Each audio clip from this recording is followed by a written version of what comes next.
చూడండి అసలు ఎంత బాగా వచ్చాయో కదా.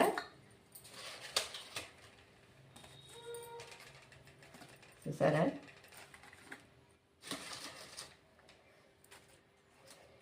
ఈ మిరపకాయ కొంచెం రాసామనుకోండి మనం దీనికి, చూడండి ఇట్లా ఎగిద్ది. ఏవి రాసరి అన్నీ పోయినాయి.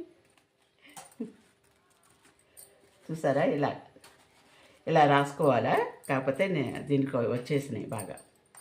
చూడండి లోపల అయినా కూడా ఉడికిద్దిలే, ఉడక్కోకుండా ఏమి ఉండదు. మనం ఏదో అనుకుంటే కాదు, అన్నీ బాగానే ఉడుకుతాయి లోపల. మంచి కలర్ వచ్చినాయి, బాగుంటాయి. నిమ్మకాయతో చక్కగా వాము వేసుకుని నిమ్మకాయ వేసుకుని దీంట్లో పెట్టుకోండి, మిరపకాయలు పెట్టుకుని చక్కగా తినండి.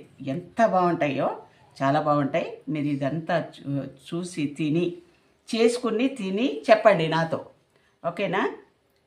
లాస్ట్కి మీరు నాకేమిస్తారో తెలుసు కదా మీకు. Boost, coffee, tea, Horlicks, bell కూడా ప్లీజ్.